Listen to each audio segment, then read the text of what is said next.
Bom, pessoal, a aula de hoje, então, é sobre alguma revisão para a prova. A gente precisa fazer uma sequência aqui de comentários, alguns exercícios, talvez inteiros, outros a gente só inicia, né? Mas dos tópicos que a gente precisa revisar para a prova, tá? Então, eu soltei essa lista aqui ontem. Queria ter feito isso antes, pessoal, falei para vocês que ia fazer antes do final de semana e não consegui. Eu já tenho a lista e tenho uma solução, tá? Por isso que eu me atrasei, estava até hoje de manhã fazendo a solução para poder postar para vocês. Só não vou postar junto agora, porque senão, inevitavelmente, vocês vão deixar de fazer a lista e vão acabar vendo a solução pronta e eu sei que aí vocês não desenvolvem o raciocínio necessário. Vou deixar para soltar a lista amanhã, o gabarito amanhã, para vocês terem tempo de fazer alguma coisa sozinhos. E amanhã, com o gabarito, vocês vão conferindo e estendendo os exercícios que vocês não tiverem conseguido finalizar. Os tópicos são esses aqui, pessoal. Paralelismo e nível de instrução, quer dizer, ILP. A gente não terminou ILP para P1, tá? Então, o que caiu na P1, eu não vou repetir na P2, porque os exercícios de ILP, eles são longos. Então, eu não vou gastar tempo na P2 com o Tomasulo naquela versão inicial, né? A versão original do algoritmo de Tomasulo. A gente vai trabalhar com especulação, tá? Então, aqui é o algoritmo de Tomasulo com especulação. Tá? Então, vai ser usando o Hobby, ao invés das estações de reserva, a gente vai dar foco agora no Reorder Buffer, tá? No Hobby, para aplicar o algoritmo de Tomasulo. Nesses exercícios de especulação, a gente não precisa ser tão criterioso, porque a gente já fez tão passo a passo no primeiro bimestre, né, na primeira parte da disciplina, a gente já foi tão criterioso, tão passo a passo, ciclo a ciclo, que a gente meio que já entendeu a dinâmica. Então, eu já digo que isso vai ser natural para vocês, que agora com a especulação vocês vão ser mais diretos, vocês vão ser mais... vocês não vão, talvez, fazer tudo tão ciclo a ciclo, sabe? Vocês vão colocar lá no Hobby, vocês vão enxergar no Hobby uma forma um pouquinho mais rápida de executar o exercício. Nós vamos fazer para a gente demonstrar aqui o que eu estou falando. E além da parte de especulação, a gente tem um outro tópico dentro de LP, esse não foi visto na primeira prova, só está caindo aqui na segunda prova, que é a parte de VLW, tá? Que aí é Loop Unrolling, que já estava lá na primeira prova, focado aí na aplicação no despacho numa máquina VLW. Tá? Então, isso é o que se refere a ILP, tá? E no que se refere a PLP, né, que é paralelismo em nível de threads, a gente tem só algumas definições iniciais, tá? Sobre multiprocessadores, sobre sistemas com memória compartilhada, memória distribuída, tá? Então, são mais questões conceituais, e depois a parte de coerência de caches, que aí é um exercício que demanda algoritmo, né? Que a gente aplica um protocolo de coerência de caches. Esse é o conteúdo da lista. Tá? Acho que tem 7 exercícios, deixa eu confirmar. 7 exercícios, tá? Pode falar. Rapidinho. Na parte de VLW, a gente depende do Loop Unrolling. A gente vai precisar se preocupar na prova ou ela vai vir... Não, tem que fazer o completo. Tem que fazer com o Loop Unrolling, porque dependendo da máquina VLW, o escalonamento depois do Loop Unrolling, o escalonamento já é focado na máquina. Tá? Então, é um escalonamento já voltado para aquela máquina VLW. Então, jogar direto as instruções na máquina VLW, no despacho, sem fazer o loop unrolling, passo a passo, é bem passível de erro, sabe? Se a gente não fizer bem passo a passo. Aí eu não vou dar o laço já desenrolado, vocês vão desenrolar e aí vão encaixar na máquina VLW. Tá? Ou seja, tem que revisar toda essa parte de loop unrolling sim. Tá? Para fazer desde o início. A primeira questão, pessoal, eu vou deixar para vocês, certamente, porque é questão teórica, quero que vocês estudem e desenvolvam respostas aqui, tá? Onde vocês vão falar sobre especulação. Tá? Então, vocês vão dar uma revisada no tópico de especulação. Essa revisada pode ser nos slides, pode ser no livro, de preferência no livro, tá? Os slides trazem mais tópicos do que explicações, né? E vão tentar responder aí quais são os novos componentes que a gente precisa para ter suporte à especulação dinâmica, né? E a função desses novos componentes, tá? Basicamente, o que a gente tem é o reorder buffer, né? Esse é o grande... o componente principal, é o principal componente novo, né, do processo. Tá? Só que a gente pode ter mais barramentos, né, a gente pode ter, dependendo, né, se vai ter despacho múltiplo, a gente pode ter mais do que uma instrução sendo despachada por ciclo, então a gente pode ter mais do que um CDB, né, duplicar, triplicar o barramento comum, tá? Então são componentes que vocês podem comentar aqui também. Mas basicamente é o reorder buffer que é a novidade. Tá? Quais são os campos do reorder buffer, tá, que a gente precisa, qual a função de cada campo, vocês vão dar uma boa revisada também no hobby, e argumentar a respeito de desempenho, né? Por que que existe essa tendência a ter melhor desempenho quando a gente usa especulação? E aqui depende de ter melhor desempenho, né? Porque sempre vai ter melhor desempenho com especulação. Aí a ideia aqui nesse item, pessoal, na hora que vocês forem responder, eu caminharia no sentido de que a especulação, né, tende a ter bom desempenho, mas ela depende muito da predição de desvios, né? Porque especulação significa executar instruções de maneira especulada, ou seja, executar instruções que você ainda não sabe se deveriam de fato ser executadas ou não. Então, você está executando sem ter certeza se elas vão poder completar ou não. Né?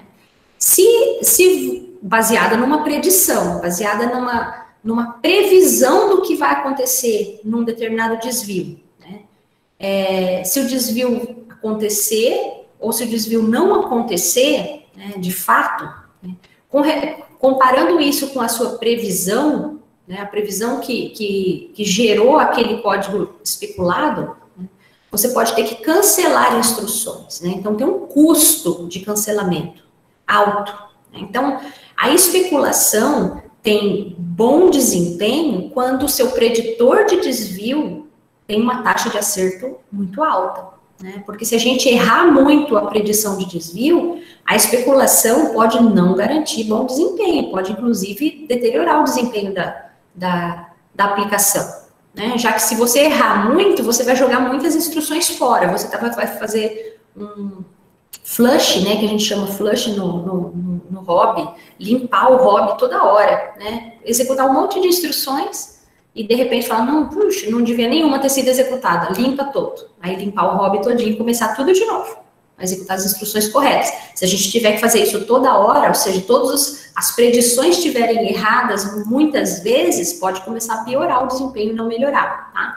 Então, na hora de argumentar, é nesse sentido, né? A tendência é que você melhore o desempenho, mas para isso depende bastante de uma boa predição de desvios, tá? Então, caminhem com relação ao desempenho, né? Nessa direção aí da relação, né, com o preditor, com bons preditores de desvios. Tá? Então, eu vou deixar essa daqui para vocês fazerem com calma, tá? Eu nem tenho a resposta delas aqui escrita ainda, tá? Inclusive, essa daqui é o meu gabarito, tá? Depois, se não tiver nenhuma alteração nele aqui, eu solto ele para vocês em breve. Tá? Aí, agora sim, vamos colocar em prática tudo que é relacionado à especulação, que é o tópico mais antigo, né? Que eu acho que é o que a gente precisa revisar com mais calma, tá? Olha, pessoal, tem um código, tá? Que geralmente o código de especulação vai ser um loop, ou pelo menos 2 iterações de um loop, tá? A gente tem... nesse caso aqui, um loop de um load, move, sub, store, add, the add, branch not equal e voltando para loop, tá? Onde a gente sabe que pelo menos 2 iterações aqui a gente tem, tá? O código já foi construído para isso. Tem alguns valores iniciais nos registradores, tá? E na memória. Então, a gente tem algumas inicializações já feitas. Tem aqui a latência em cada estágio, tá? Então, todas as instruções gastam um ciclo para despacho, ou issue, né?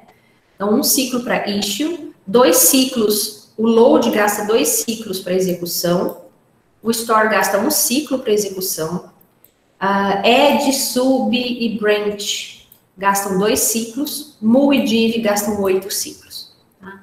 Isso no estágio de execução. A escrita de resultado, 1 ciclo para todas as instruções, e o commit, 1 ciclo para todas as instruções. Tá? Então, aqui a gente tem a definição das latências, e nesse tabelão aqui, que na lista de vocês está em branco e aqui já está completo, né? Deixa eu trazer fazer assim, ó, vou colocar uma tarja aqui para a gente ir abrindo essa tarja passo a passo, linha a linha, enxergando cada linha desse hobby, cada linha desse hobby separadamente, tá? Se eu consigo só diminuir aqui um pouquinho.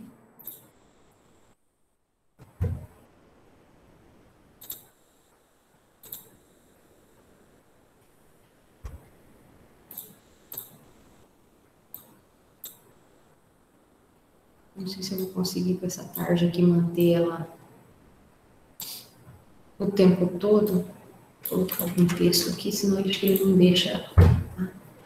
Aqui embaixo, pessoal, a gente tem status dos registradores e o banco de registradores, tá? Vou ver se eu consigo, com essa visualização aqui, fazer com que a gente enxergue toda a pequenininho, né, para vocês, muito pequenininho. Tem que ser assim mesmo. Enxergue todas os principais componentes. O que a gente não tem aqui nesse exercício são as estações de reserva, tá? Então, eu tirei a tabelinha das estações de reserva para deixar mais rápida a execução. Tá? Então, vocês podem olhar um pouquinho mais alto nível o que está acontecendo na execução. Não precisamos ser tão detalhistas de colocar no despacho, despachar as instruções para a estação de reserva e para o hobby. Vamos despachar só no hobby, lembrando que todas elas também vão para as estações de reserva com todos aqueles campos que a gente já tinha antes, tá? Porque da estação de reserva é que elas vão para as unidades de execução, né, para os somadores, subtratores, né, direto para a memória, para leitura, escrita e tudo mais. Mas aqui a gente vai fazer o despacho no hobby, para a gente dar foco aqui na parte de especulação. Tá? Então, o hobby, ele tem uma numeração no início aqui, que é a linha do hobby, tá, em que a gente se encontra. A gente está supondo o hobby que ele tem linhas suficientes, tá? Nesse caso, eu coloquei 14 entradas no hobby, porque é o suficiente para essas 2 iterações. Então, tem 14 linhas nesse hobby. Estou supondo também que a gente não tem conflitos estruturais para as estações de reserva, ou seja, simplificando o exercício, tá? A gente não precisa se preocupar com conflito estrutural pelas estações de reserva e nem pelas unidades funcionais, tá? Ou seja, cada instrução, assim que a gente vai fazer fazer o despacho, a gente não vai se preocupar de ter ou não espaço na estação, e assim que ela tiver todos os operandos, a gente pode mandar ela para uma unidade funcional que a gente vai supor que existe disponível também, tá? Campo busy, tá? E começa vai começar vazio, né? Como se fosse no, tá? E aí a gente vai colocar yes já na hora do primeiro despacho. Tá? Vai ficar trocando de yes para no, né? Se a gente liberar, a gente põe no, se a gente ocupar, a gente põe yes. Tá? A própria instrução, para a gente lembrar exatamente qual foi a instrução que a gente despachou. Tá? Nesse caso foi o primeiro load, F10R1. Tá? Então vai na memória, busca um valor na memória, no endereço calculado por 0 mais o que está guardado no R1. Vai na memória, busca e traz esse valor para F1. O estado, aqui, pessoal, que eu coloquei da forma, a notação mais resumida que eu consegui, tá? Que é I para issue, E para execution, né, execução, W para write, para escrita de resultado, e C para commit. Tá? E eu expliquei essa notação no próprio enunciado. Na verdade, não no enunciado, para vocês acho que não tem, mas aqui na resposta eu coloquei a notação que eu usei, tá? Um campo de destino, qual é o registrador de destino e o campo de valor, que inicialmente, pessoal, a gente não conhece. A gente não sabe qual é esse valor logo que a gente faz o despacho, tá? Então, vamos ver tudo que a gente não conhece aqui, ó. Na hora que a gente faz o despacho, o que eu estou marcando em azul são coisas que a gente não conhece ainda sobre o dado, sobre o despacho da instrução. O que está em amarelo a gente conhece, ó. A gente sabe que foi despachado para a linha 1 do hobby. A gente coloca yes no hobby, coloca a instrução load e diz que o despacho aconteceu no ciclo 1, tá? Então, esse I com subscrito 1 significa despacho no ciclo 1, tá? E que o destino dessa instrução é o registrador F1. Então, aqui a gente sabe que a hora que a gente tiver o valor disponível, que essa instrução tiver finalizado, o valor disponível para escrita no R1, né, que estiver pronto, a gente guarda o valor aqui no campo valor. A gente não necessariamente vai guardar no registrador, tá? A escrita no registrador acontece só no commit da instrução, só no estágio de commit, tá? Esse estágio de commit vai acontecer mais para frente. Se a gente olhar só do ponto de vista da instrução load, vai acontecer o seguinte, ela vai ser despachada no ciclo 1, tá? Aí ela vai executar nos ciclos 2 e 3, de acordo com o enunciado, são 2 ciclos de execução, vai fazer a escrita no barramento, o W é a escrita no barramento, no ciclo 4, e aí o valor 10 viria, no ciclo 4, a gente teria esse valor 10 escrito aqui no hobby também. Então, o W4 significa instrução fez escrita no barramento e do barramento chega no hobby, o valor 10, que foi lido da memória, tá? E a gente pode fazer commit no ciclo 5, porque essa instrução não é especulada. Essa instrução ela está sendo executada de maneira segura, tá? É a primeira execução, ela não depende de nenhum branch. Então, ela é segura. Então, a gente pode fazer commit dela. Então, essa instrução terminou, tá? No ciclo 5, foi feito commit e ela finalizou, tá? Então, isso aqui foi a linha que se refere ao load desde o ciclo 1 até o ciclo 5 de commit, tá? Só que de 1 a 5 aconteceu mais um monte de coisas na execução. Então, vai depender de cada um de vocês, se vocês já conseguem se sentir seguros para fazer linha a linha o que está acontecendo aqui nesse hobby, ou se vocês preferem ainda fazer com mais zelo, né, talvez ciclo a ciclo, tá? Vai depender muito de como vocês se sentem aí para executar o exercício, ó, porque, por exemplo, no ciclo 2, a gente já teria issue do mul, aqui, ó. Então, enquanto o load está no primeiro ciclo de execução, o mul está sendo despachado para uma estação de reserva que a gente nem está anotando, tá? A gente está anotando aqui que é no F3 que ela vai guardar a informação, e aqui é importante, ó, aqui no valor, é uma anotação nossa aqui, ó, para a gente lembrar que ela está esperando um valor que está aqui na linha 1 do hobby, então faz referência à linha 1 do hobby e multiplica isso pelo valor 2. Por que valor 2? Porque o F2 já tem um valor 2 guardado. Então, ele já consegue ler os operandos que estão disponíveis e aqueles que não estão disponíveis, a gente faz referência a uma linha do hobby. Então, a linha 1 do hobby vezes 2. Então, a gente fica aguardando esse valor. O valor 20 ainda não está pronto para a gente não conhece ele, tá? Ele vai ficar pronto mais para frente. Por enquanto, a gente conheceria só isso aqui que está em amarelo. Isso no ciclo 2. Tá? Pergunto para vocês. Pode falar, pode falar. Ali embaixo não está -2? Ou eu estou vendo errado? -2, -2. Acho que eu digitei. -2 é mais para frente, tá? O primeiro, quando ele começa, já está rabiscado ali, né? Ó. É esse 2 aqui, o início. Aí ele já foi riscado para 0, depois riscado para -2, mas é porque aqui já é a execução completa, tá? A gente está olhando passo a passo, então ele começa com o valor 2, que vê aqui no enunciado, a gente tem... Aqui a gente tem valor 2 no enunciado. Reg F2 começa com 2, tá? Então a gente está pelo valor inicial dele.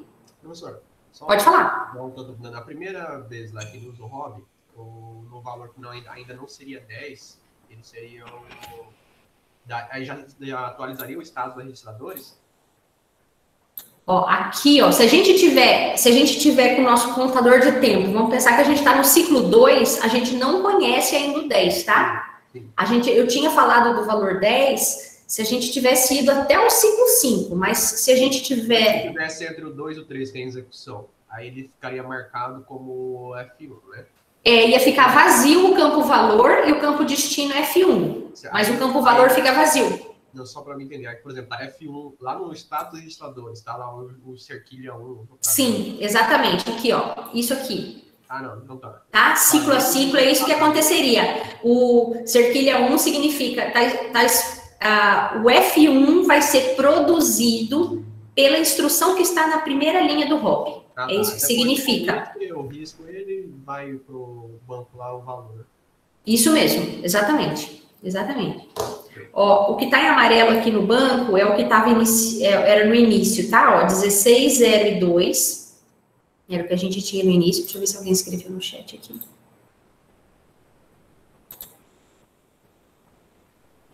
Acho que não, né? Agora não. Só, Gabriel, eu não tinha visto que você tinha escrito no chat. É o conteúdo da prova, sim, tá? Esse é o conteúdo para P2. A lista já contém um resumão da P2. Então, olha, de fato, obrigada, Marlon, porque ó, o status dos registradores e o banco, a gente atualiza ciclo a ciclo, se quiser lembrar dos valores exatamente, os valores exatos, né, no passo a passo. Tá? Eu não tinha feito isso aqui, então o que está amarelinho ali, até no ciclo 2 é o que a gente tem. Tá? É esse aqui, ó, tudo que está amarelinho. Tá? Professora, pode falar. Desculpa interromper, mas eu fiquei um pouco com dúvida a respeito do W. O W está indicando o estágio em que as instruções jogam no CDB o resultado? Exatamente. O escrita, nesse caso aqui, é escrita no barramento. É quando uma instrução ela termina a sua execução, já tem um valor, ela produziu um valor, e ela joga esse valor no barramento. Esse é o estágio W. Só que agora a instrução ela não termina nesse ponto, ela termina de fato no commit. Então, ela joga no barramento, mas ela permanece no hobby até que ela tenha o direito de fazer commit, tá? O commit de uma instrução é quando a escrita pode ser feita no banco de registradores, de fato, ou na memória, se for um store, tá? Então, o commit é o estágio final da instrução. Só pode fazer commit uma instrução segura. Agora, todas as instruções, mesmo as que são especuladas, fazem escrita no barramento. Ou seja, tudo que tinha antes permanece. A execução fora de ordem permanece como era antes, até o estágio W. Igualzinho. Atualiza status dos registradores com as estações de reserva, os status dos registradores, tudo normal. Atualiza o barramento. Mas o estágio commit, que é o de atualizar, fazer a escrita no banco de registradores, ela só de fato acontece no estágio de commit. Aí tem que ter a instrução tem que ser segura, tá? É que essas instruções que a gente está executando aqui, por enquanto, elas são seguras. As instruções que não são seguras são as da segunda iteração. Depois que a gente passar pelo primeiro branch, as próximas já não são seguras mais. Tá? Tá certo, professora. Obrigado. E por que a gente consegue executar a instrução 2, aquele mul, logo no estágio 5, professora? Sendo que o commit é no 5. Certo. Já vamos falar. Reparem que escreveu no 4, a instrução load escreveu no 4 o resultado 10, mas ele não foi escrito no banco, ele só foi atualizado no hobby, do 10 aqui, o valor 10, significa que esse valor 10 já foi copiado aqui, ó, como se fosse 10 vezes 2 igual a 20, ó, a gente já consegue fazer essa conta aqui, entendeu?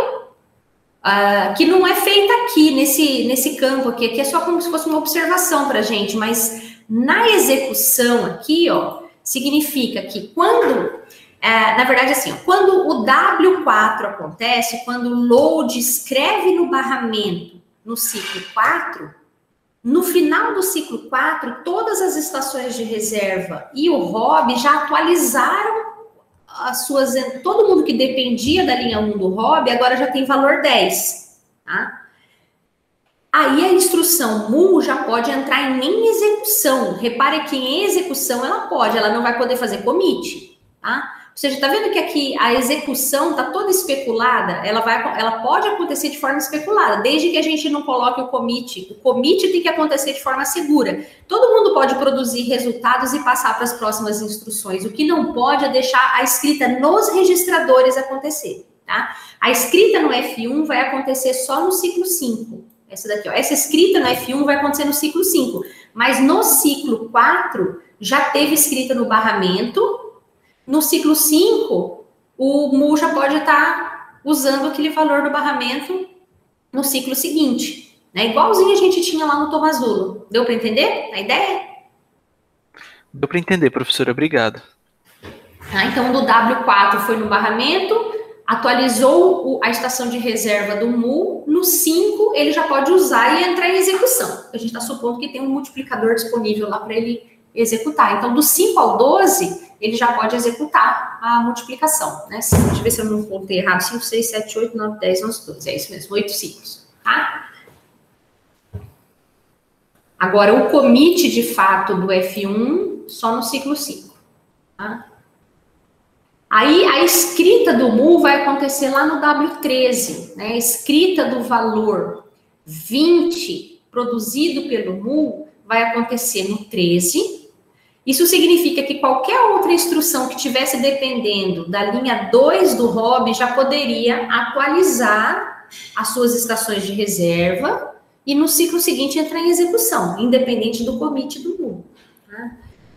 E o commit, de fato, vai acontecer no ciclo 14. A escrita do valor 20 no F3, aqui, ó, do valor 20 no F3, vai acontecer lá no ciclo 14. Então, aqui, vocês têm a opção de fazer ciclo a ciclo, cuidando bem, né, ou fazer de maneira mais geral, que nem eu estou fazendo aqui com vocês, né, tentando ir mais rápido, mesmo porque a gente não tem tanto tempo para fazer bem passo a passo, tá? Aí, se a gente seguir, pessoal, todas as iterações até aqui, tá? Vamos supor que, vamos ver se, olhando as iterações aqui para cima, pessoal, ver se vocês conseguem entender. Vamos tentar olhar mais alto nível aqui, ó, o que está acontecendo. O sub entra no 3. O issue acontece ciclo a ciclo, para todas elas, tá? Porque não tem que esperar por estação de reserva, tenha vontade. Tá? A execução está acontecendo sempre que você tem os operandos disponíveis, tá? Então aqui os operandos do sub já estavam disponíveis, logo no 4 já entrou em execução. Ora, os operandos do store, tá? A gente fez issue no ciclo 4, mas o store precisa do F3. Olha o F3 onde está. Tá aqui, ó. Escrita do mul. Lá no W13 teve escrita do valor produzido pelo mul. Então, a execução do store só pode começar no 14. Tá? Aí, escrita no 15, commit no 16. Se a gente for reparar, pessoal, os commits estão sendo feitos em ordem, isso é importantíssimo, tá? Mesmo que as instruções terminem cedo, elas podem terminar fora de ordem, tá? As escritas W podem ser fora de ordem, tanto é que, ó, o load termina no 4, escreve no 4, né? Tem o W4, o sub é W6, né? Depois vem o mul, que é W13. Então, assim, aqui não tem obrigatoriedade de ordem na escrita, no W, assim como não tinha no Tomasulo. Mas a gente faz commit em ordem, tá? Então, o commit é C5, C14, C15, C16, C17. A gente está seguindo uma ordem, depois ó, C18 e C19. Tá? Assim para todas as instruções da primeira iteração. Ó. Todas as que estão aqui que estão sendo vistas aqui, são da primeira iteração do laço. Tá? Quando a gente executa a instrução branch, que está na linha 7, a gente tem um ponto-chave aqui na execução especulativa, né? Quando a gente executa o branch, tem uma comparação de R1 com R2. O issue acontece no 7, mas a execução, que é a comparação em si, né, do R1 com R2, só vai poder acontecer no 10 por causa da escrita que aconteceu no 9 aqui no DED, ó. R1 escreveu no 9 no barramento, então execução pode começar no 10. Tá? Então, a comparação vai ser feita nos ciclos 10 e 11, tá? Aí a escrita dessa resultado da comparação, que é na verdade não é o resultado da comparação que é escrita, né? É o cálculo de endereço de destino, né? É escrito aqui no barramento, no 12. E aqui tem um valor de PC, pessoal, que a gente nunca tinha usado nos outros exercícios, mas PC é aquele registrador, contador de programa, é o registrador que a gente usa para guardar o endereço da próxima instrução. É ele que é o destino do branch, tá? O endereço de desvio. Ele foi calculado durante a execução, junto com a comparação, né? Ele se refere ao endereço do loop, tá? E a escrita está acontecendo no 12. Então, no ciclo 12, esse branch aqui conseguiu calcular o endereço de destino e a execução pode continuar a partir desse ponto. Só que o commit, de fato, só vai acontecer... O commit só vai acontecer no ciclo 19. Então, a gente tem um lapso aqui do 12 ao 19 que acontece muita coisa, tá? Na execução especulada. Vamos olhar aqui. Tá? Na execução especulada, ó, tudo que está acontecendo do 8 até o 14, tudo isso aqui, ó, é execução especulada. Todas essas instruções, todas não sei se talvez as últimas aqui a gente já tenha saído da especulação, tá? A gente já confirma lá para frente, mas acho que pelo menos até a 12, pelo menos até a 12 aqui, eu tenho certeza que é especulado. Ó, até aqui eu nem tinha terminado, nem tinha feito a escrita lá do branch not equal, tá? Na verdade, acho que todas elas, né? Porque acho que a gente chama de especulada, tudo que tá até o 19 é especulado. Tudo antes do commit é especulado. Professor, vamos deixar como tudo mesmo. Pode falar. Para entender. Do branch not equal, se ele for igual, ele não conseguiria ele acabaria aí a questão. Eu não entendi o comecinho da pergunta, tá bem baixinho para mim aqui. Ele não entraria no loop, né? Se ele fosse igual, aí pararia. Ah, sim, exatamente. Porque no enunciado eu coloquei que vai ter 2 iterações e os valores, eles estão de acordo com isso, tá? Se a gente for olhar lá os valores aqui do R1 e do R2, eles permitem 2 iterações, tá? Que o R1 começa com 16, aí faz menos 8 e menos 8 de novo. Então, pelo menos 2 iterações acontecem. Certo. E então, isso aí eu estava te explicando isso para ver se eu entendi, que o Benotico, depois da escrita do 12, ele já pode continuar a execução, não precisa esperar o commit. Isso, exatamente. Exatamente. Isso que é especulação. No ciclo 8, a gente já vai fazer o despacho do load. A gente tá, nesse caso aqui, pessoal, foi feita uma predição, tá? Assim que o branch not equal entrou para execução no ciclo 7, foi feita uma predição. E essa predição aqui foi uma predição do tipo taken, tá? Uma predição de que o desvio vai ser tomado. Então, já despachou o load da iteração, lá na primeira instrução da iteração. Despachou no ciclo 8. No ciclo 9 já despachou o mu, no ciclo 10 despachou o sub. Enquanto isso, está lá o branch caminhando no pipeline dele lá para poder fazer a sua comparação, seu cálculo de endereço de desvio. Mas a predição feita logo no início já garante qual vai ser a próxima instrução a ser executada. Então, aqui, ó, nesse caso, a execução do load é especulada, execução do mu, especulada, execução do sub, especulada. O que difere a execução especulada da execução segura? Nada. A execução é exatamente igual. A única coisa que está garantindo que vai dar certo essa execução é que a gente não vai fazer commit até ter certeza que deve fazer o commit de fato. Tá? O que isso significa aqui no nosso algoritmo? Ó? Se a gente for olhar o que está acontecendo aqui, ó, repara, bom, vamos lá, load, mul, sub, todas essas que estão de forma especulada aqui sendo executadas, essas marcadas em amarelo, vou pegar o load, por exemplo, ó, no 14 ele já terminou a sua execução. Só que olha o commit dele, vai acontecer no 20. Por que no 20? Porque não pode acontecer o commit do load sem antes ter certeza do que aconteceu no branch. Tá? Aqui no 20, ó, a fato de fazer commit em ordem, tá? E o commit das instruções especuladas acontecer só depois de ter certeza que a predição foi ok, né?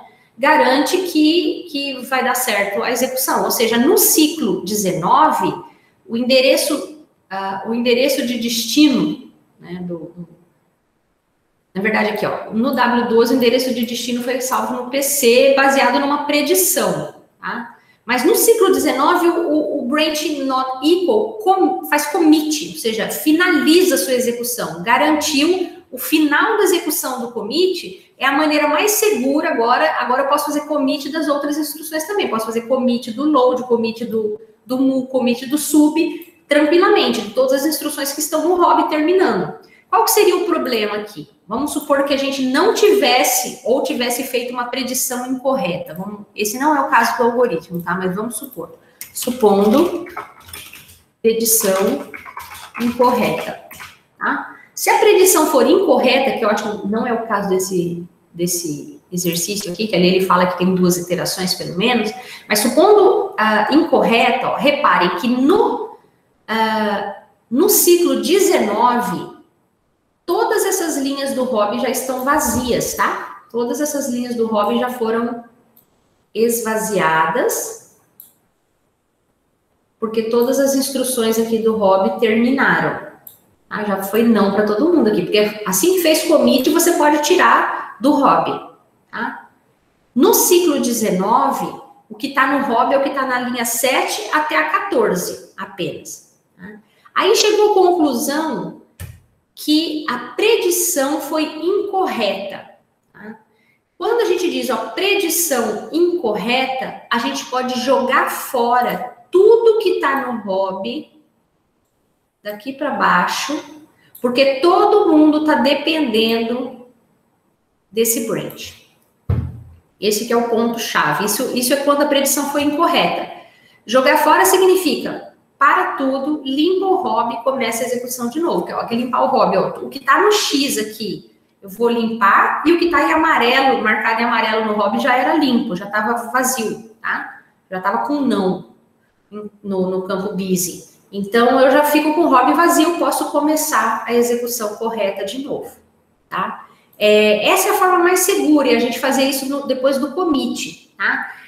Me parece, olhando aqui, que tem como fazer logo depois do write, ou seja, no ciclo 13 a gente já poderia talvez definir o flush no pipeline, né? Porque logo depois do ciclo 13, o branch a gente já sabe o que aconteceu, mas no ciclo 13 tem coisas acontecendo aqui para cima que a gente não pode jogar fora. Ó. Então a gente já sabe o que vai acontecer com relação àquele branch lá no ciclo 13.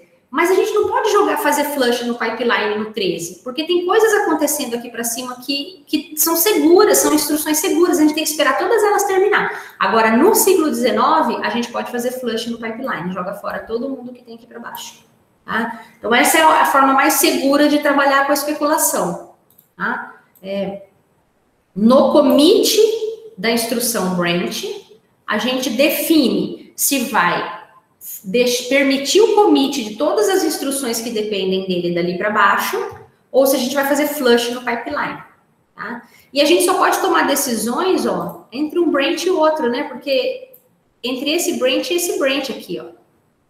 Porque esse outro branch aqui, se a gente deixar ele despachar de forma especulada e executar de forma especulada, vai ser uma especulação em cima de outra especulação. Acontece de fato, tá? Mas aqui fica ruim da gente fazer o exercício assim. Então, pra gente aqui fazer isso com papel e caneta e tudo, é super confuso. Mas a execução especulada permite. Professor, Um branch em cima de outro branch especulado.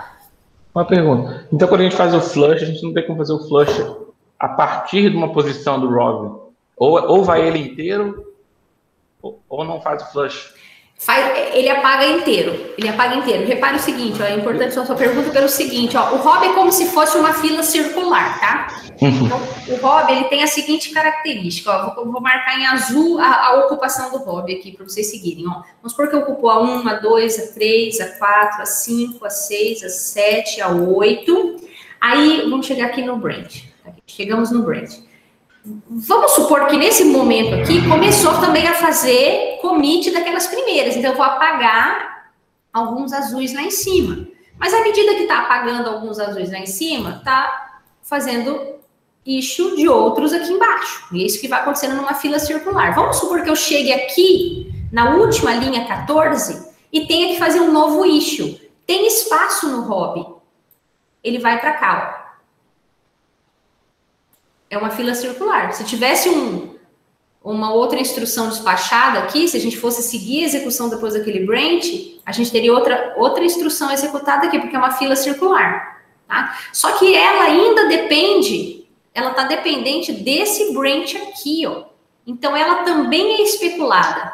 Então, quando você chega numa conclusão, ó, estou num branch, estou no commit de um branch, e ele é um branch que teve uma predição errada, flush no pipeline todo.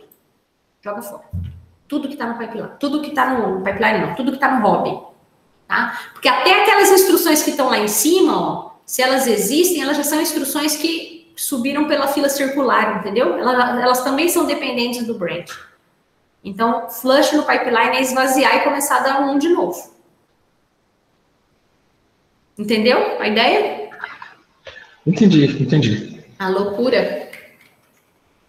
É porque eu não lembro, bem no comecinho a gente falou aquela coisa de que, chega no branch, dali em diante a gente sabe que tem que descartar tudo. Aí eu fiquei com essa falsa impressão de que esse negócio dali em diante quer dizer que você podia fazer um flush parcial do Rob. É porque no nosso exemplo aqui, a gente não chegou a usar a circularidade do Rob, né? No nosso exemplo, eu fui conservadora aqui, né? Coloquei 14 linhas e fomos até a execução do issue 14. Mas repara o seguinte, nesse exemplo, as linhas que estão antes da 7 já estão vazias. Essas já estão com não ali no campo busy, no momento que o branch not equal vai fazer o commit dele. Aí tudo bem que o nosso flush vai ter efeito só daqui para baixo, tá? Só que se a gente tivesse feito a execução do ciclo 15, vamos não colocar linha 15 do Rob, né? Porque eu não tenho linha 15 do Rob, mas ciclo 15 ou ciclo 16, por exemplo, de issue, eu já teria ocupado essa e essa com duas instruções especuladas também. Tá? Então, o flush do pipeline teria que pegar essa parte aqui também. Então, no fundo, flush no pipeline significa limpar o... Flush no pipeline não, desculpa. Flush no Rob significa limpar o Rob inteiro. Tá? Não é só do ponto do branch para baixo, não. É ele inteiro. Tá? Exatamente por causa da circularidade do Rob. Isso é importante. Tá? Não vou colocar exercício que vocês tenham que fazer execução tão longa a ponto de rodar o circular aqui no Rob, mas é importante vocês saberem que na prática é assim, tá? O Rob ele é um conjunto pequeno, né? Um buffer pequeno, tá? Porque se ele for muito grande também, fica muito custoso. Ou seja, dá muita profundidade para especulação, deixa especular demais, na hora de fazer flush você joga muita coisa fora, né? Então, o tamanho do Rob é um tamanho suficiente para você ter ganho de desempenho, né, para você poder ir adiantando instruções, né, com base numa predição que tem que ser boa, né, e que os flushes que ocasionalmente vão acontecer, né, os flushes também não tem uma perda tão grande, tão significativa. Tá? Então, preciso primeiro saber se vocês entenderam a ideia por trás, porque aqui o exercício vai ficar para vocês seguirem depois passo a passo, inclusive confirmarem ciclo a ciclo aqui, se vocês estão concordando com a minha solução, se vocês veem outra possibilidade, porque às vezes a solução não é única, tá? Às vezes a gente tem, por exemplo, duas possibilidades de escrita no barramento, tá? Duas instruções que terminam no mesmo ciclo, elas não podem escrever no barramento, então um aluno escolhe uma instrução para escrever, outro aluno escolhe outra. Ou seja, a execução não vai ser exatamente igual à minha, tá? Pode ser que vocês vejam diferentes formas de executar uma instrução ou outra, tá? Mas, em geral, não deve mudar muito os caminhos aqui, tá? A gente não tem tantas escolhas assim. Então, preciso que vocês me digam primeiro se vocês conceitualmente estão entendendo, se vocês têm dúvidas, e depois, com calma, vocês fazem a execução completa e me perguntem por chat ou me chamem depois para a gente fazer uma reuniãozinha amanhã, se precisar, para tirar mais dúvidas para tirar dúvidas de detalhes, tá? Mas como que tá até aqui, pessoal? Tranquilo? Acho que esse é o mais trabalhoso da lista, tá? Já comecei por ele, por isso mesmo. Eu entendi o conceito, só que eu faria passo a passo, no meu caso, porque seria mais fácil para mim. Isso, façam passo a passo, sim, com certeza. A primeira vez, ó, linha por linha. Agora, talvez, para mim, acho que teria mais problema no loop and rolling. Depende do código. Vamos lá, vamos no loop and rolling, que é outro exercício que a gente precisa fazer, que é o de VLW, tá? Então, eu vou parar esse por aqui, porque acho que a gente foi até um nível bom para que vocês possam seguir o exercício depois. E vamos fazer o de loop de VLW, porque é outro que a gente fez fizemos uma vez. Pouco. A gente fez poucos exemplos, tá? Então, vamos começar, pessoal, esse exercício falando o seguinte, né? A gente está com duas alternativas de projeto VLW, tá?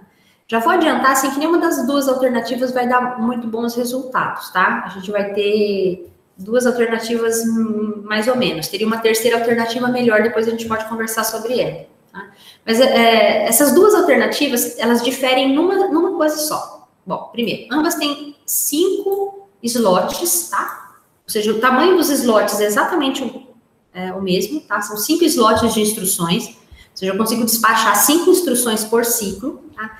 Só que na primeira alternativa, eu posso despachar 2 de memória e uma de ponto flutuante. E na segunda alternativa, eu posso despachar uma de memória e 2 de ponto flutuante. Então, numa eu estou priorizando mais memória e na outra eu estou priorizando mais ponto flutuante, tá? Mas em quantidade de slots é a mesma coisa, tá?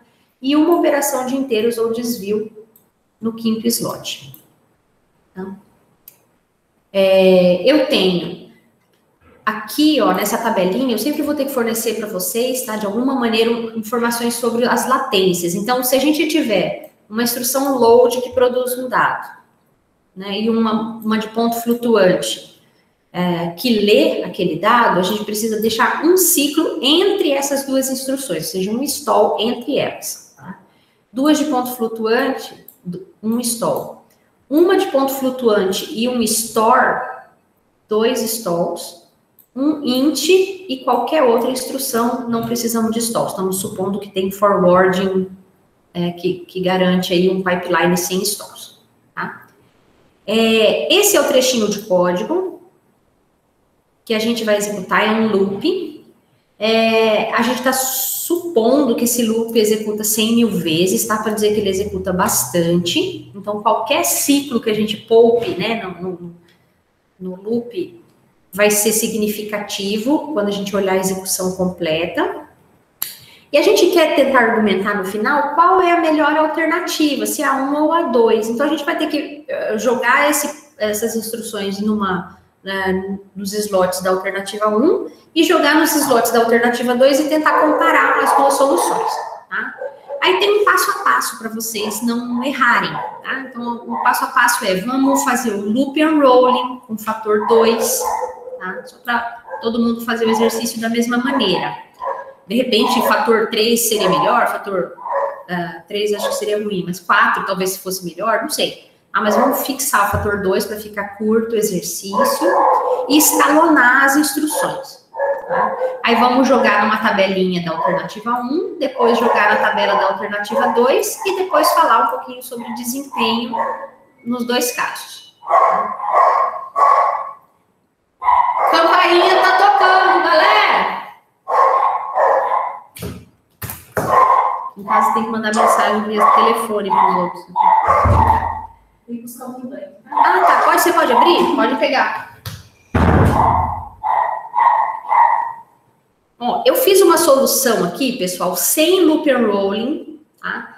Só para a gente verificar as condições iniciais do código. Porque quando a gente olha o código aqui, ó, a gente não está vendo o problema, né? A gente está olhando as instruções aqui, uma atrás da outra, tá? Mas quando a gente olha essas instruções e os stalls causados pelos conflitos, aí a gente já vê que aquele trechinho de código, tá?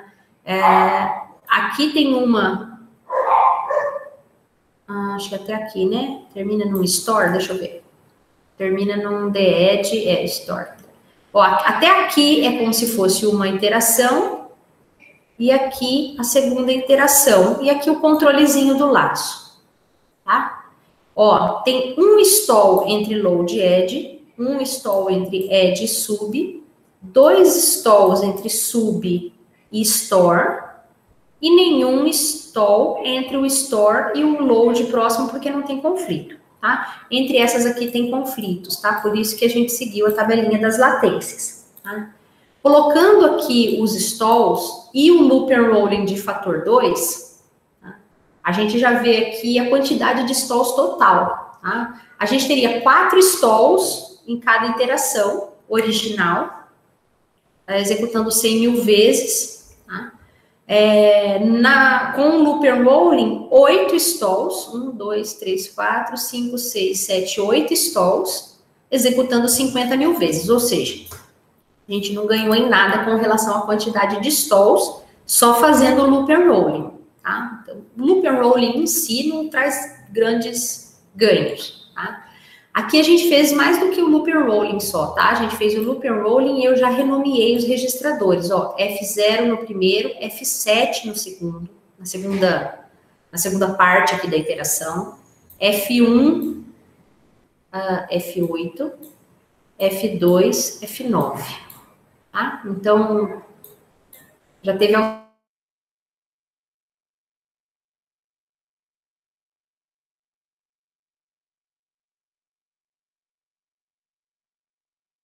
nessa tá? Cortou o seu áudio, professor, eu acho. Oi? Eu acho que cortou o seu áudio. Cortou? Sim, professor, cortou o áudio. Vou voltar aqui, ó. Ó, tá melhor agora? Tá mais estável? Tá, parou na hora que você estava falando sobre os... Aham, eu acho que foi momentâneo só. Ah, então tá. Eu já dei uma cutucada aqui também no meu fone. Aqui, pessoal, quando eu só desenrolei o laço e coloquei os stalls, independente de ter feito renomeação de registradores, eu não tive ganho nenhum, tá? Eu continuei tendo a mesma quantidade de stalls, tá, do laço original. O único ganhozinho aqui, mas é muito pouco, né? É porque eu não tenho the edge e branch 100.000 vezes, né? Porque eu vou ter the edge e branch aqui 50.000 vezes. Mas é um ganho muito pequeno. Então, só o loop and rolling não traz grandes benefícios, tá? Agora, a gente vai tentar reduzir os stalls. Tá? Nessa solução que eu fiz aqui, reduzindo os stalls, vamos ver se vocês acompanham aqui. Esse load é o load original e eu trouxe, no lugar de um dos stalls que eu tinha entre load e edge, eu tinha um stall. Eu subi o próximo load. Eu tenho essa possibilidade de subir esse load porque eu renomeei o registrador. Se eu estivesse usando F0 mesmo, eu não poderia. Eu não poderia sobrescrever o valor de F0, né, com o segundo load. Mas, como eu chamei de F7, eu pude subir e reduzir um stall. Eu tirei um stall, substituindo ele por load. Resolvido um problema. Tá? Agora, entre esse edge que está marcado e esse sub aqui, que é do código original, tinha um stall. Eu peguei o edge que estava mais para baixo e trouxe aqui. Tá? Só é possível também porque eu não usei o mesmo F1. Eu usei F8 no lugar. Já não lá no código ali de cima eu já tinha feito isso. Reduzir outro stall. Tá? Vou substituir um stall por um outro edge. Até aqui, ó, no final das contas, o que eu fiz? Load, add, edge, que é o que a gente meio que mecanicamente já estava fazendo no loop and rolling para P1, tá? Entre esse sub... Ah, tá, agora que é importante, ó. Entre esse sub aqui, ó. Essa foi uma jogadinha aqui. A gente está agora aqui, ó. Nesse sub aqui, ó. Repara que entre ele e o store tem 2 stalls, tá? Porque eles dependem aqui do F2. O sub escreve no F2 e o store precisa do F2 para escrever na memória, tá? E lá pela nossa tabelinha precisava de 2 stalls, tá? Eu posso subir esse store aqui. Desculpa, não. Eu posso subir esse sub aqui. Eu posso trazer para cá sem problema. Tá? Substituir um stall por sub. Então, ficaria load, load, add, add, sub, sub. Tá? Foi isso que eu fiz aqui na primeira etapa. Reduzir mais um stall. Só que ainda ficou um stall no código que eu estou construindo, né? Teria ainda um stall nesse lugar aqui, ó. No lugar do dead, ainda teria um stall. Aí eu puxei o dead para cá. Tá? Para substituir o stall. Já que o meu compromisso é minimizar os stalls, eu peguei uma instrução que poderia subir e subir aqui. Eu não poderia subir outro store, porque ele também depende do sub. Tá? Eu não posso subir o branch, porque o branch tem o lugar certo dele, né? Ele muda o fluxo, então eu não posso simplesmente subir um branch, eu mudo todo o programa. Né? Então, só me sobrou o dead. Quando eu subo o dead para cá, e o papel dele nesse código é reduzir 8 no R1, né? O benefício é que eu reduzo um stall, beleza, só que eu tenho que adaptar as constantes do store que vem em seguida, tá? O que isso acarretou aqui, ó? No código original não, né, mas depois da primeira etapa aqui do loop and rolling, olha minhas constantes, 0 no load, menos 4 no load, na segunda iteração. 100 no store, que era o original, 96 no store. Então, esse meu store aqui era 100 e 96. Só que eu fiz um menos 8 antes aqui, ó. Eu subi o menos 8.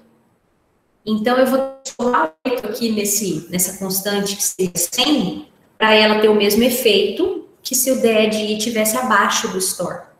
Todo mundo entendeu aqui? Que quando eu subi esse dead, eu tirei ele daqui, coloquei ele aqui, eu precisei mexer nesse 100 para 108, 96 para 104. Todo mundo conseguiu entender por quê? Porque acho que esse foi o ponto que teve erro na prova, né? Na hora de atualizar as constantes. Sim, e no meu caso, por exemplo. Agora eu entendi. Está somando o 8 aí as constantes anteriores. Exato. Você vê, a gente fez 2 atualizações de constantes, né? A gente atualizou aqui, porque, ó, 0 e 100 é na primeira iteração. Quando a gente fez o loop and rolling, a gente já teve que colocar menos 4 e 96, porque... Só perguntar, do menos 8 aí do dead, porque no código original era menos 4. Ah, tá. Obrigada. Porque eu tava vendo, porque menos 4 aqui em cima e menos 8 aqui, né? Tá? Tem coisa errada no meu aqui. Vamos corrigir já? Vamos fazer o seguinte, ó. Como esse código aqui é instruções ponto flutuante, isso aqui tem que ser menos 8.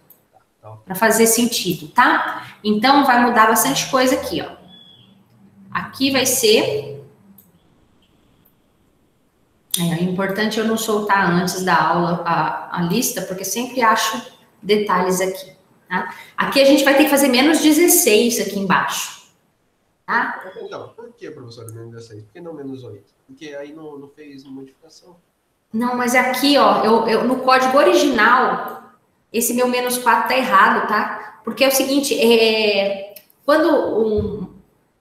conceitualmente errado aqui, porque são instruções de ponto flutuante, cada dado ponto flutuante tem 8 bytes. Tá? Então, aqui me parece uma manipulação de vetor, né? Um load e depois um store. Aqui, ó, eles estão acessando memória, acessando elementos de dados pontos flutuantes, somando, subtraindo e devolvendo a memória, né? Então, aqui, para ficar correto esse código, seria -8, tá? Só que se ele é -8 ali, e a gente vai fazer loop and roll em fator 2, aqui é -16. Tá? E o outro ali não seria 92? Agora aqui vai ser -8. E aqui 92. Aí eu vou corrigir tudo isso antes de postar para vocês. Vai ficar 0 e 100. Deixa eu só ver se é 0 e 100 mesmo aqui. 0 e 100, tá certo. 0 e 100. -8 e 92 na segunda iteração. E aqui -16. Tá? Agora, que atualizações que a gente vai fazer aqui embaixo? Ó, esse aqui vai ser -16. Aí o outro vai ser 92 com 16, 108. Aqui vai ser 116, né? Não, é isso? Não. Não, tá certo. É 92 mais 16, né? É, 92 aqui, mais o 16. 108. Dá 8 e 8, isso mesmo. E aqui... Aí vai dar o 116. Mas mas é que esse store do 108 aqui é o referente ao 100, tá? Então, aqui, esse aqui vai ser o 116 mesmo. O primeiro aqui, ele era o referente à constante 100. No código tem que ficar 116. E esse aqui é que tem que ficar 108, né? Que é o 92 mais 16. Agora acho que tá certo. Tem que fazer essas correções aqui nas constantes. Tudo porque eu errei aqui, ó, no código original. Não que o código não funcione com -4, funciona, mas ele não faz muito sentido se os dados pontos flutuantes têm 8 bytes, a gente trabalhar com um R1 reduzindo de 4 em 4, tá? Mas só para fazer mais sentido a questão com relação aos tipos de dados que a gente tem no MIPS, né? E acho que agora está mais correto. Tá? Então, depois que eu corrigir esses valores aqui, pessoal, né, eu vou postar para vocês. Bom, de qualquer forma, eu não fiz o restante aqui, a gente vai fazer juntos. A gente tem que encaixar agora, pessoal, esse código aqui, que esse é o exercício principal, tá? A gente preparou o código para enxergá-lo agora com menor quantidade de stalls, né? A gente enxergou agora, poxa, que bom, a gente conseguiu unir o código ali e reduzir bastante os stalls. Mas agora a gente vai tentar encaixar isso lá na VLW, tá? Vamos tentar. Pode ser que na hora de encaixar na VLW ainda mude a ordem, tá? Porque agora a VLW tem ordem de acordo com esses slots, tá? Então, alternativa 1 tem 2 de memória e 1 de ponto flutuante. Alternativa 2 tem 1 de memória e 2 de ponto flutuante, tá? Então, vamos olhar lá. São 2 loads, 2 edges, 2 subs. Edge e 2 stores. Tá? Pena que eu não consigo olhar tudo na mesma tela aqui. Deixa eu ver como que eu vou fazer para a gente enxergar as duas coisas. Infelizmente não tem jeito aqui. Deixa eu ver se eu consigo. É horrível digitar isso aqui, né? Ou escrever no...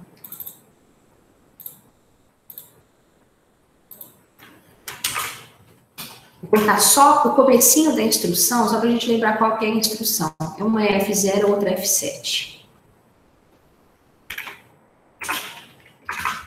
Essa daqui depende do F0.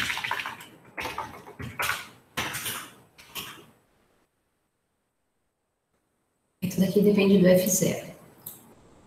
A outra depende do F7.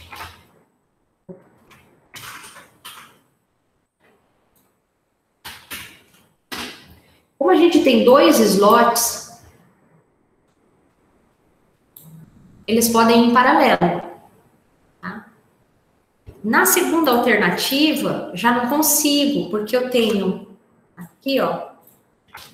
O cara não gosta de qualquer colar. F0.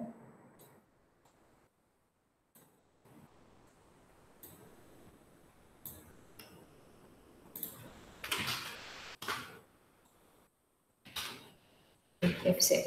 Aqui eu só tenho um slot para memória, tá? Então, já tem diferença de execução entre as duas alternativas. Só no despacho dos dois loads eu já enxergo isso, tá? Os dois primeiros podem ir em paralelo, na segunda alternativa, os dois primeiros loads têm que ir em sequência, tá? Vamos ver o que eu posso fazer com relação aos edges, ó. Esses dois edges, entre eles não existe dependência, tá? Mas eles dependem dos loads anteriores. Ai, apaguei as constantes. Não posso apagar, senão vou esquecer.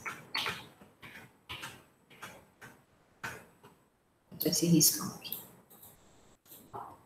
Eu já encaixei esses dois loads lá. Agora eu estou olhando esse edge aqui e esse de baixo. Tá? Edge, um deles escreve no F1, o outro escreve no F8. Tá? Só que o primeiro depende do F0 e o segundo depende do F7.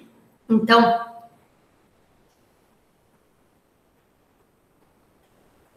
como que eu vou fazer, pessoal, aqui na alternativa 1 para encaixar esses dois edges? O que vocês sugerem? Eu posso encaixar no ciclo 1? Primeira pergunta que eu faço. Oi? Ele não pode entrar na primeira linha. Não pode entrar na primeira linha. Temos que olhar lá na tabela de stalls, porque eu acho que a gente vai ter que dar um ciclo de atraso. Quer ver? Ó, entre load e ponto flutuante, um stall. Então, temos que dar um atraso ainda e colocar o edge, que depende do F0, acho que ele escreve no F7, né? Depois eu vou olhar lá se os registradores são esses mesmo. Mas eu vou colocar ele aqui, ó. F0, F7, desculpa. F1, F0, F5. F1, F0, F5. E na linha de baixo, F7. Opa, F8, F7, F5, né? Tá ficando super sequencial o código, né? Eu falei que eles não iam ser bons. Nenhuma dessas duas VLW tá muito adequada para esse código, tá? A gente vai ver mais problema do que solução aqui, mas essa é a ideia mesmo. Por que a gente teve que dar stall aqui no ciclo 2? Porque entre o load e o edge tem que ter um ciclo de atraso, e entre esse load aqui e esse edge tem que ter um ciclo de atraso também, mas eu não tenho como colocar os dois edges em paralelo. Se eu tivesse como colocar os dois edges em paralelo, eu faria, tá? É que eu não tenho. Nesse de baixo, a situação se inverte, né? A gente tem como colocar em paralelo F1, F0, F5. Aqui eu posso colocar em paralelo os dois edges.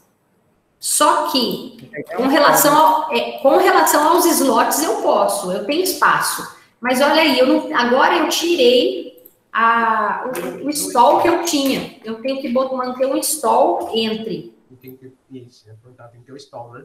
Tem que ter o stall entre o load que grava no F7 e o edge que lê do F7. Então, eu tenho o slot disponível, mas eu não posso usar. Então, eu posso colocar ele aqui ou aqui, tá? Tanto faz. Vou colocar aqui só para variar, tá? Só para deixar claro que pode ser qualquer um dos dois slots.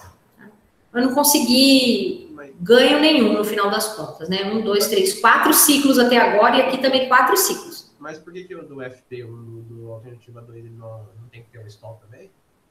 Tem que ter um stall entre esse aqui, ó, entre esse load e esse edge, tem um stall entre eles. Na verdade, tem um ciclo entre eles, né? O outro load tá usando aquele ciclo, né? Separando mesmo. Não precisa ser exatamente o stall. Tem que ter um ciclo separando entre o 2 e o 4, né? A dependência entre o que está no 1 e no 3 e o que está no 2 e no 4. Então, a gente respeitou os stalls, né? Beleza. Mas não ganhamos nada, tá? Até agora. Agora, a gente tem dois subs. Um que escreve no F2, outro que escreve no F9, tá? Um deles depende do F1, o outro depende do F8. Tá? Então, eles dependem dos edges. Tá? Entre dois pontos flutuantes... Vixe, é pior ainda, eu acho, aqui. Entre FP e FP, não, é um stall entre as duas FP. Então tá. Então aqui, ó, eu quero colocar 2 subs, tá? Eu vou colocar eles aqui em cima, depois eu faço copy, tento copiar. É sub F2, F5, F... Acho que é isso, né, pessoal? Vocês me falam se eu estiver errado. Sub F... Não lembro mais, 9. Aí F7. Como é que é isso? 8 e F7. Deixa eu só ver aqui. F251, 958. 251, 958. É esse aqui mesmo. Tem esses 2 subs para encaixar. Tá? Eles têm que ter um stall de diferença com relação à instrução que eles dependem, né? Então, ó, esse daqui, esse cara aqui, deixa eu copiar. Posso colocar ele aqui. Ele depende, ó, do primeiro edge. E esse daqui eu posso colocar aqui. Ele depende do segundo edge, mas você tem uma sequência entre eles que eu não tenho como paralelizar. Aí, de novo, agora, o primeiro posso colocar aqui. E o segundo. Ó, embora eles sejam... Você vê que eles são... eu tenho espaço, tenho slots, mas eu não posso paralelizar eles por causa da dependência. Né? Tem slots disponíveis que vão ficar vagos aqui. Então, até agora, não tivemos ganho nenhum. Diferença nenhuma entre as duas alternativas aí com relação à quantidade de ciclos. Né?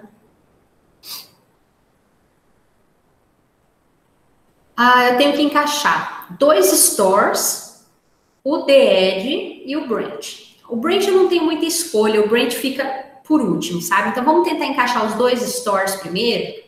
É o store que precisa do F2 e o store que precisa do F9. Vou escrever eles aqui, ó. Por que você não fez o DADI lá antes? Tá. Podemos fazer. Não tem problema nenhum. A gente... Pode mudar a ordem sem problema? Podemos. A gente pode escolher daqui a pouquinho a ordem do... Vamos tentar encaixar os stores, porque eles é que têm a dependência, e depois a gente sobe o DAD onde a gente achar melhor. Não, entendi. Eu pensei que tinha que fazer. Entendeu? Porque a gente já sabe que os stores é que vão meio que... Os stores não tem muita escolha, né? Então vamos encaixá-los onde for possível e a gente vê o que sobra para o DAD. Um deles depende do F2, o outro depende do F9. Tá? E olha, aqui é um problemão, né? Porque entre FP e Store tem que ter 2 ciclos, tá? Então, esse primeiro, que depende do F2, depende daquele sub ali, tem que dar 2 ciclos para encaixar ele aqui. Então, ó, o sub está no 5. Eu preciso dar o espaço do 6 e do 7 para poder fazer do 8 o Store. E o outro store que depende do F9, eu tenho que encaixá-lo no ciclo 9, tá? Pode ser em qualquer um dos 2 slots, tá? De memória. Mas eu não consegui paralelizar também. 6, 7, 8, 9. Tá certo. Agora vamos tentar encaixar no de baixo.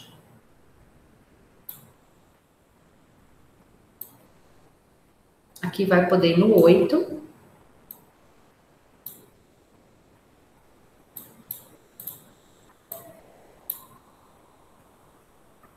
Como eles não estão paralelos lá.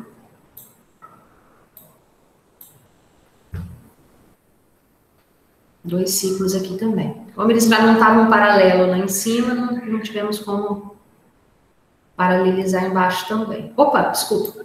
Aqui. Não tivemos diferença com relação aos stores também. Estamos com 9 ciclos, tá? Agora, a ideia, pessoal, é encaixar o DED e o branch, tá? O melhor que a gente pode fazer com relação ao branch é colocá-lo sempre assim, ó. Esse é um detalhezinho, tá? Eu preciso que lembrarem disso para não errar por bobeira, mas deixa o branch sempre na última, assim, ó, em paralelo com a última instrução.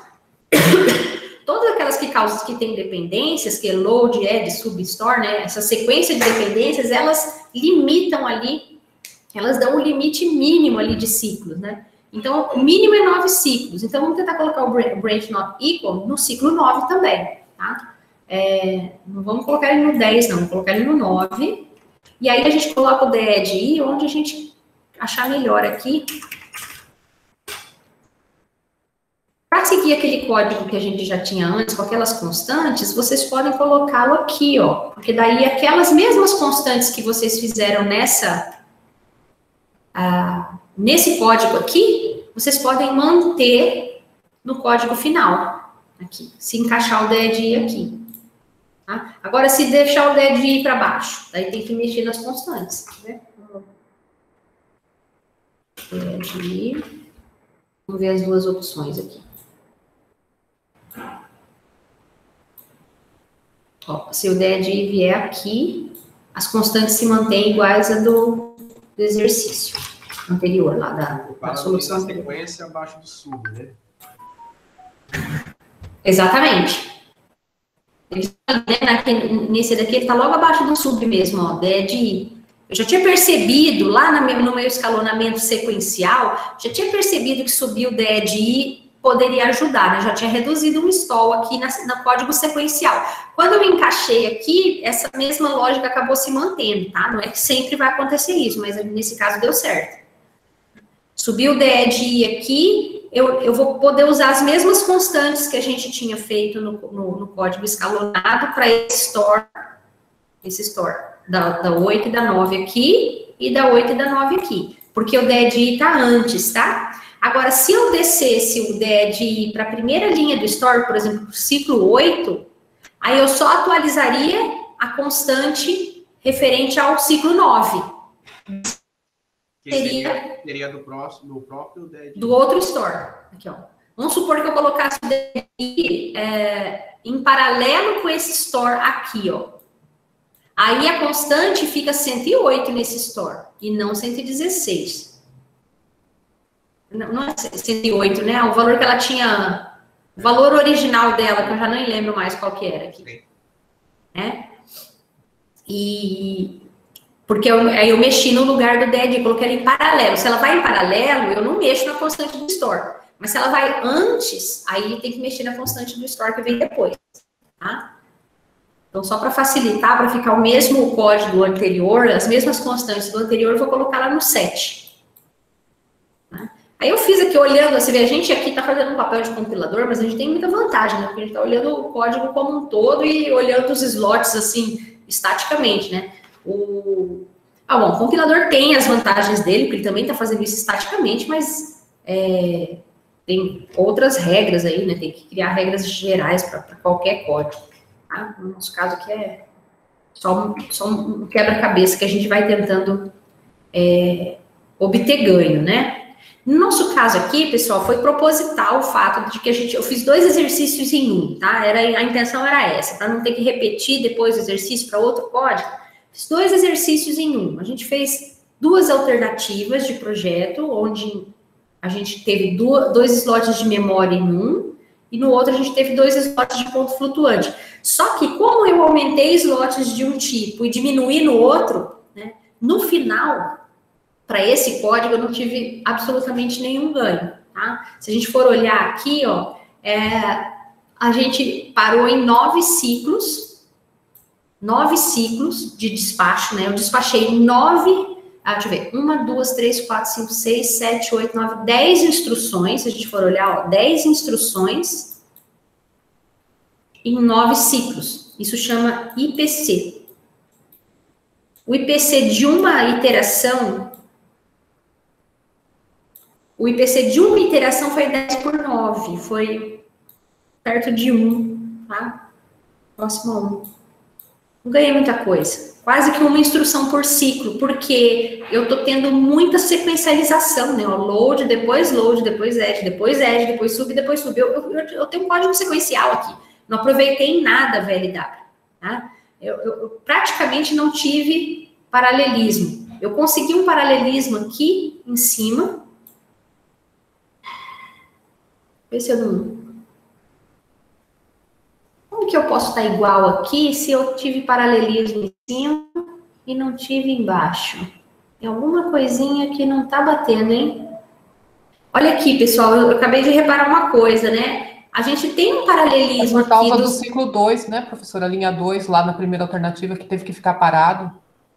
Aqui eu deixei ela parada e aqui eu ocupei com um load. É verdade. Achei que tivesse errado alguma coisa aqui, mas acho que não.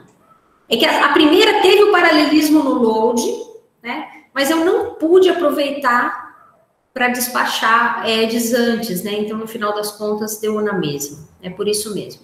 Né? Então, aqui eu tive, para ambas as alternativas, eu tive o IPC próximo a 1, eu tive pouquíssimo paralelismo, tá? Ou seja, essa máquina VLW está muito pouco adequada para esse código. Para esse código ficou ruim, né?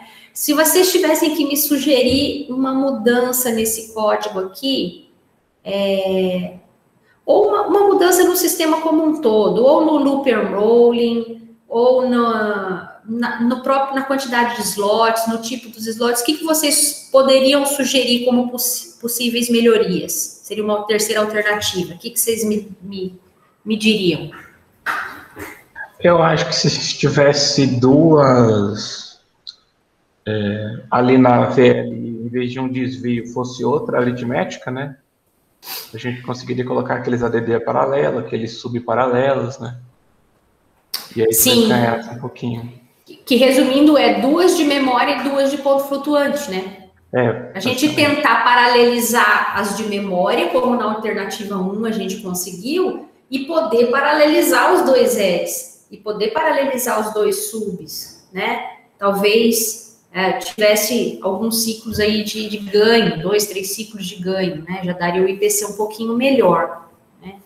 Então, assim, me parece que uma terceira alternativa que mexe no hardware, né? Teria que aumentar um slot.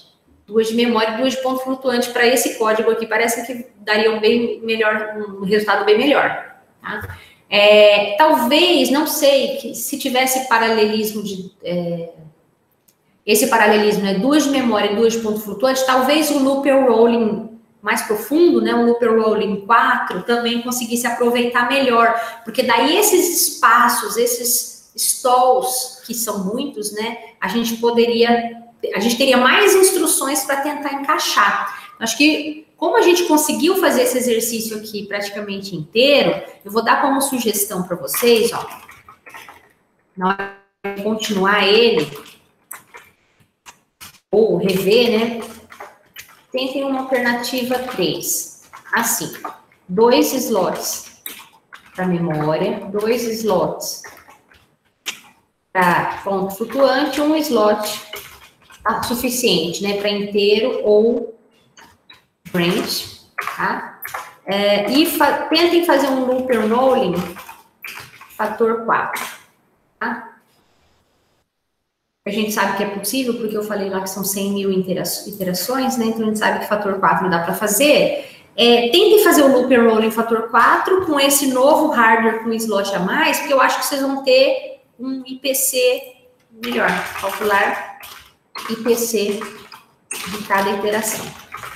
Tá? Só para comparar. Então, se ficar melhor do que 1, já teve ganho. E certamente vai ficar melhor do que 1. E fica como um exercício para vocês finalizarem esse daqui, porque esse hardware tá péssimo, né? A gente acabou tendo um hardware sequencial. Esse nosso código aqui está muito similar a esse daqui, em termos de IPC, tá? Porque a gente reduz os stalls só fazendo escalonamento e praticamente código sequencial aqui, e aqui está quase sequencial também, tá? Exceto por esses 2 loads paralelos ali, o resto ficou tudo sequencial. Entenderam a ideia? Quem estava com dúvida no VLW ficou mais tranquilo? Sim, entendi melhor. Nós vamos fazer o seguinte, nós vamos parar, porque já é 11h25, só que acho que a gente conseguiu cobrir os 2 tópicos principais de exercícios, assim, braçais, né, aqueles que tem algoritmo, que tem detalhezinhos, né, que são os que são abertos, né, na prova, com certeza. Aí tem questões teóricas nessa lista que vocês podem responder tranquilamente. Algumas eu nem fiz, tá? Tipo, a 1 e a 5, que são teóricas mesmo, texto, nem fiz. Vou deixar para vocês fazerem. E, por último, uma de memória, que a gente fez na aula passada, e aqui eu só refiz o exercício para outras ações de cache, né? E esse aqui, com a solução em mãos, vocês façam a aplicação do protocolo. Se vocês tiverem dúvida ou tiverem discordância com alguma dos itens aqui que eu já dei como solução, vocês me procurem para a gente fazer atualizações se necessário, tá?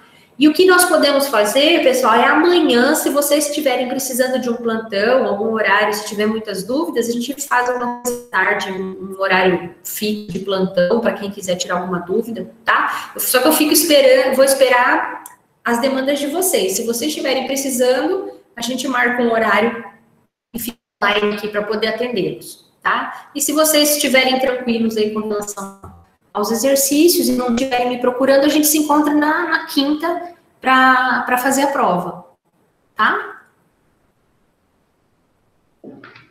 Ok, então. Beleza? E no dia da prova, pessoal, vamos começar a prova no horário normal mesmo, só que eu vou deixar a prova por mais tempo, tá? Eu vou deixar essa prova disponível por mais tempo para vocês terem tempo suficiente para fazer com calma. Tá? Mesmo que a gente saia do chat aqui ao meio-dia, eu deixo a prova até 1h tranquilamente para vocês. Tá? Ok.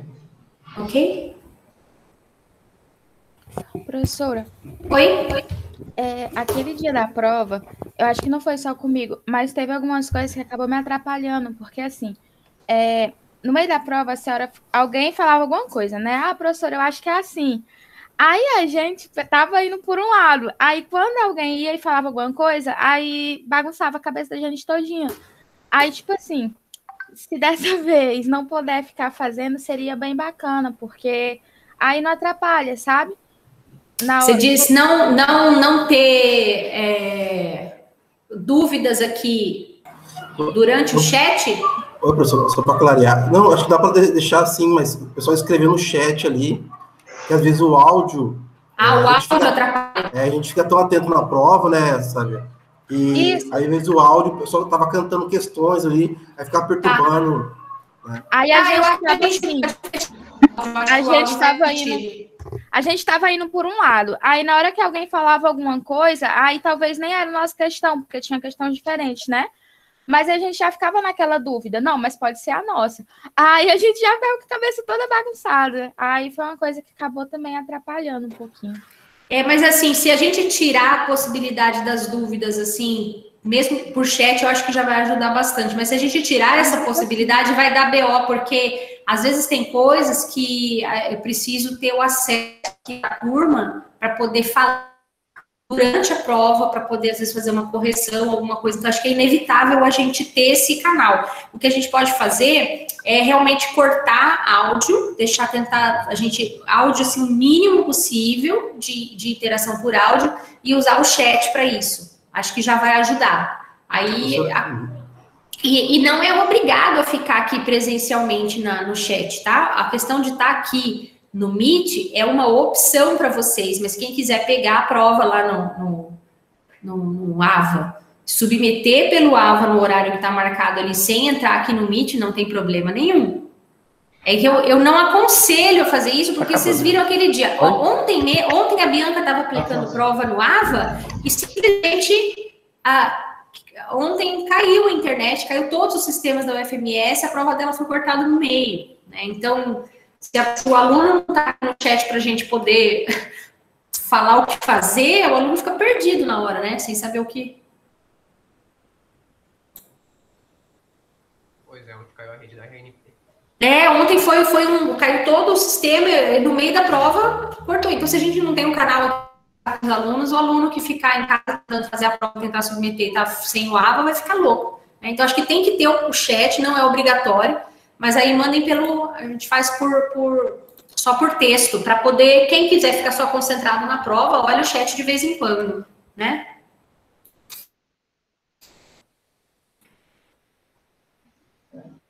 Beleza?